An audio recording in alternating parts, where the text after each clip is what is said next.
2015년 4월 5일 자정이 넘은 시각, 한 젊은 아들이 아버지와 함께 시화호를 찾았습니다. 썰물이 빠지고 바닥이 드러난 호수 돌틈에서 개를 잡기 위해서인데요. 얼마나 지났을까 바위 틈을 유심히 들여다보던 아들. 여기에 웬 돼지가 있는 것 같다면서 아버지를 부릅니다. 호수 바닥에 돼지가 웬 말이냐며 반신반의 아들이 가리키는 곳을 손전등으로 비춰보는데요. 기겁한 두 부자는 허겁지겁 신고 전화를 겁니다. 오늘 사건 연구소는 호수 바닥에 드러난 훼손된 시신을 따라가 봅니다.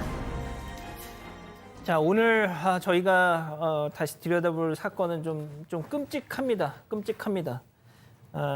저희가 일단 구체적인 어떤 범행에 대한 묘사 최대한 자제할 것이고요. 최대한 조심조심해서 전해드리겠습니다.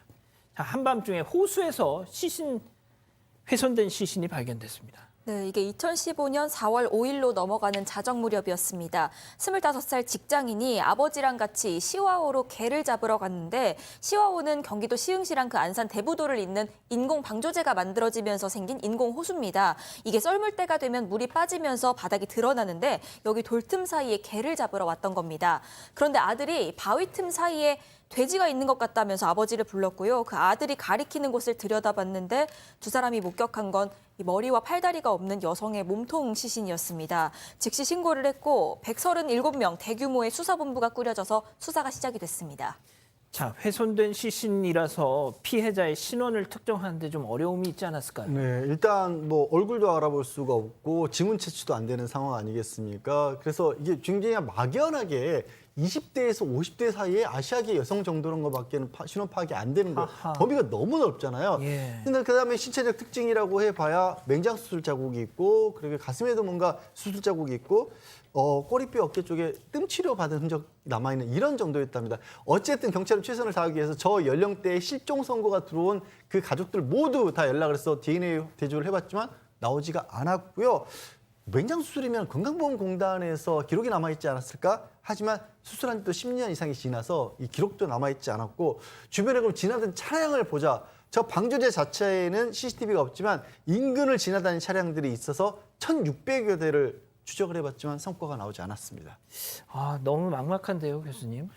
실제로 이제 경찰에서 기동대원도 동원을 하고요. 그리고 이제 아까 보셨지만 그 잠수부까지 동원을 해가지고 물속까지 다 이렇게 그 수색을 했습니다. 그 결과 그 주변에서 가방 그리고 쓰레기 종량제 봉투 2장, 장갑 3개가 발견이 됐는데 그 중에서 100리터짜리 종량제 봉투에서 피해자의 DNA가 나왔다는 거죠.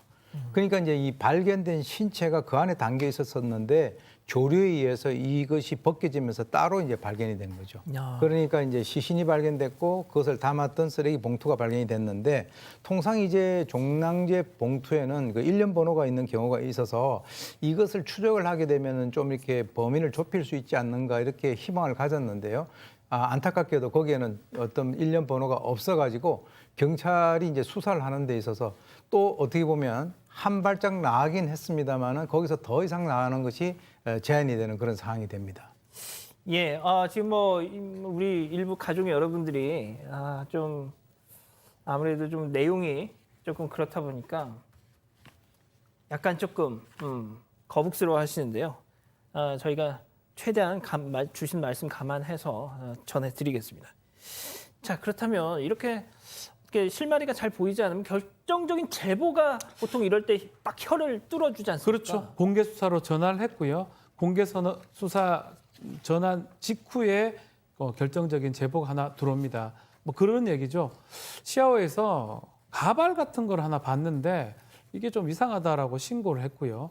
그래서 이제 경찰 입장에서 그럼 어디냐 알려달라 같이 가보자 하니까 이 사람이 너무 무서워서 그 자리에 갈 수는 없다라고 얘기를 했어요. 그래서 경찰이 그냥 그 제보자가 알려준 위치대로 가봤고 수색을 해봤는데 별다른 게 나오지가 않았다고 합니다. 그렇지만 이 포기하지 않고 계속 그 좌우로 수색을 해보니까 1시간 10분 만인 밤 10시 10분에 머리를 발견했고요. 몸통은 한 3.2km 떨어진 곳에서 발견이 됐습니다. 경찰 이를 바탕으로 몽타주를 만들어서 수배 전단을 배포하고 인근의 수색을 이어갔다고 합니다. 예. 자, 그렇다면 뭐 조금 진전이 있는 건가요? 그렇죠. 그리고 나서도 또 바로 다음 날 오전에 또 이제 일부가 담겨 있는 그 봉투를 또 발견을 했고요. 거기서 지문 채취를 할 수가 있었습니다. 지문이 나왔으니까 신원 특정이 바로 됐죠. 숨진 피해자 여성은 41세 한모 씨, 조선족이었습니다. 근데 입국 기록이 있어요. 입국 신고서를 보니까 예. 한국에 남편이 같이 살고 있는 걸로 그렇게 기록이 돼 있었습니다. 자, 남편이 한국에 있다. 자, 그런데 같이 살던 아내가 사라졌다. 그러면 보통 실종 신고를 하지 않습니까? 네, 그런데 이 피해 여성에 대해서는 실종 신고 기록이 없었습니다. 그러니까 같이 사는 아내가 사라졌는데 신고조차 안 하는 남편, 제일 용의자로 떠오를 수밖에 없었습니다. 이 남편도 역시나 조선족이었는데요. 한 씨보다 4년 앞서서 2009년에 한국에 들어와서 일을 하면서 살고 있는 상황이었습니다. 이 남편, 47살, 당시 나이로 47살 김하일입니다. 시흥시에 살면서 한 건축 자재 회사에서 일을 해왔는데 저희가 이렇게 이름을 말씀드린다는 건 역시나 이 남편이 범인이 맞았다는 의미겠죠. 아하. 현장 검증 당시의 모습이 준비가 돼 있습니다. 일단 보고 가시죠. 범행 재현 심정이 좀 어떠세요? 돌아간 와이프한테 미안하고 가족들한테 미안하고 여러분들한테 미안합니다. 범행 당시 기억나세요? 더 이상 할 말이 없습니다. 미안합니다. 저희가 죽을 줄이 됐습니다. 범행 우발적이라서 왜 자수할 생각을 안 하셨어요? 자수하려라도 자살하려고 생각했기 때문에 자살 실패했습니다. 저희가 보통 이렇게 그 범인들의 저런 얘기를 듣다 보면 참 담담하다. 아무렇지 않다라는 느낌이 들어요. 네. 자, 근데 이제 검거되는 과정을 보면 조금 다른데요. 일단 김하일이가 범인인 것은 경찰이 지금 확신을 가졌는데 증거 자체가 지금 없는 상황이라서 동선을 좀 파악하기 위해서 잠복 근무를 시작을 했습니다. 통상 루틴 자체가 10시에 밤 10시에 출근하면 아침에 퇴근하는 게 이제 반복이 됐었는데 다시 출근하고 4월 8일 날은 오전 10시에 퇴근한 후에 원래 집에서 자야 할 시간인데 쇼핑백 갖고 나왔다고 해요. 형사들이 바로 따라 붙었고요.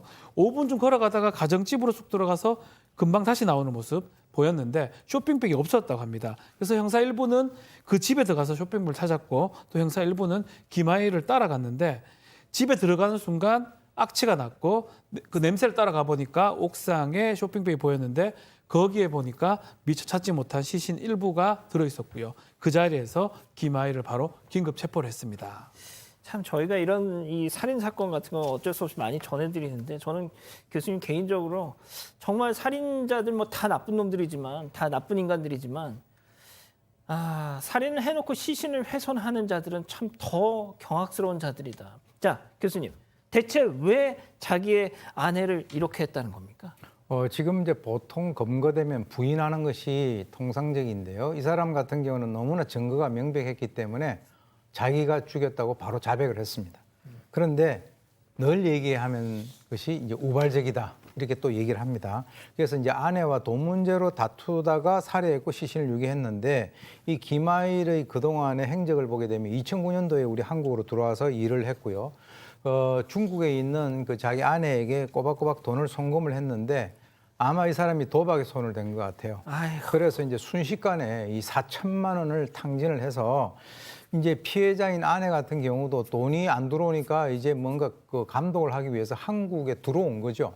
들어와 가지고 같이 이제 돈을 갖다가 벌었는데 한 4년 뒤에 이 사람이 2009년도에 왔으니까 그 2013년도 정도에 이제 들어왔는데요. 아내도 함께 일을 하면서 돈을 벌었는데 역시 김하일이는 그 도박에서 손을 떼지 못해서 또 도박에 손을 대가지고 2천만 원을 또 날립니다. 그러니까 싸움을 할 수밖에 없죠. 역시 돈 문제, 도박 맞습니다. 문제였군요. 이날 싸우게 된 결정적 계기는 이 김하일이가 아내의 일하는 곳까지 와서 몰래 돈을 뺏쓰는 게 이제 걸리면서 얘기가 됐는데 아내가 이거 입금한 거 확인 좀 해보자 맞느냐라고 얘기하니까 김하일이가 이제 피곤하니까 나중에 좀 확인하자라고 하면서 아내가 실랑이를 벌이다가 나가는 채비를 할 때 아마 뒤에서 공격을 해서 살해를 한 것 같습니다. 그 이후에 시신을 처리하고 일부를 시아오 등에 유기를 했던 게 이제 나중에 발각이 된 것입니다. 지금 저희가 이제 당시 영상도 지금 보여드리고 있는데요. 네, 그런데 저희가 당시 상황을 조금 살펴봤을 때 집에서 회소를 했는데 그렇게 길지 않은 시간이 걸렸습니다. 그래서 당시 1, 2심 그리고 대법원 판결문까지도 전부 살펴봤습니다. 물론 모든 내용을 다 상세히 전해드릴 수는 없지만요. 김하일이 시신을 훼손한 방식을 보면 상당히 좀 전문적이다, 초보적이지는 않다 이런 인상을 좀 개인적으로는 받았습니다. 김하일 본인은 살해 자체가 우발적이었다고 주장을 했는데 계획도 안 한 일을 저지른 상황에서 상당히 당황하고 또 경황도 없었을 텐데 어떻게 이렇게 차분하고 빠르게 훼손해서 유기까지 할 수 있었을까 의문이 들 수밖에 없는 부분이었습니다. 자, 이 총평은 제가 교수님께 마지막에 좀 여쭙기로 하겠습니다. 자, 박 변호사님. 네. 김하일 살인, 사체, 훼손, 예. 사체, 유기 혐의가 적용돼서 징역 30년이 선고가 됐고요. 대법원에서 확정이 됩니다. 김하일 다만 뭐 이틀 동안 야근 때문에 심신미약을 주장을 했는데 재판부에서는 받아들이지 않았고요. 그렇다고 하더라도 이게 또 사형을 선고할, 또 무기징역을 선고할 정도는 아니다라고 해서 30년형이 선고가 됐습니다. 저는 말이죠. 그 양 변호사님. 이런 경우에는 그냥 중국으로 송환하에 그냥 보내는 경우도 그냥 좀 고려해보면 안 됩니까? 예? 글쎄요. 거기 이제- 가면 사형일 텐데. 이제 송환 같은 경우는 당사자 의사를 주로 따르도록 돼 있고 우리가 이제 특히 이제 중범죄와 관련해서는 양형 기준이 최근 10년 사이에 굉장히 많이 변했습니다. 그래서 불과 몇 년, 한 5, 6년 전이라고 7, 8년 전네요. 라고 생각을 해도 지금에 비해서는 가벼운 느낌이 들죠. 아마 지금 재판을 받았으면 무기징역도 가능한 사안이 아닐까 싶습니다. 그렇군요. 자, 교수님. 아, 정말 이 정유정 사건 때문에 참 저희가 요즘 어떤 범죄에 대한 묘사나 어떤 내용을 참 전달하는데 뭐 그전에도 조심을 했습니다만 더더욱 조심하게 되는데요. 아, 좀 뭐 마지막으로 좀 마무리 말씀 부탁드립니다. 사실 이제 이런 일들이 자주 벌어지고 보도가 되고 하면 우리 국민들께서 받으시는 그 어떤 정서적인 스트레스 같은 것이 상당히 심하죠. 그 악영향이 상당히 심합니다. 사실 이 김하일 같은 경우도 지금 이제 정확히 밝혀진 것은 아닙니다만 이 조선족 대상으로 하는 현지 신문 보도에 의하면 1996년도 그때의 여성을 또 뭐 그런 식으로 훼손했다라고 하는 그런 전가가 있다는데 다만 우리나라의 검찰에서는 이런 내용으로 중국 공안에 협조 요청을 갖다가 받은 바 없다 이렇게 이제 밝혔는데요. 실제로 이것도 이제 확인은 어렵습니다. 그런데 오원춘 사건이라든가 박춘풍 사건이라든가 이런 여러 가지 어떤 시신 훼손 사건들이 이런 식으로 이제 발생이 되다 보니까 사실 이것과 연관돼서 이 시신 훼손이라고 하는 것이 우리 사회에 정말 뭐 별다른 어떤 저항감 없이 막 이렇게 이루어지는 것이 아닌가 하는 그런 측면에서는 상당히 어떻게 보면은 아까 정유정 말씀하셨지만은 또 새로운 괴물들을 갖다가 우리 사회에서 키우고 있는 것은 아닌가 하는 측면에서 걱정이 되는 부분입니다. 그러니까요. 알겠습니다. 자, 오늘 사건연구소 이렇게 정리하고요. 사건의 진실을 추적하고 싶다는 사반 가족분의 사연인데요. 궁금하시다면 사건반장 유튜브 채널을 구독해주세요.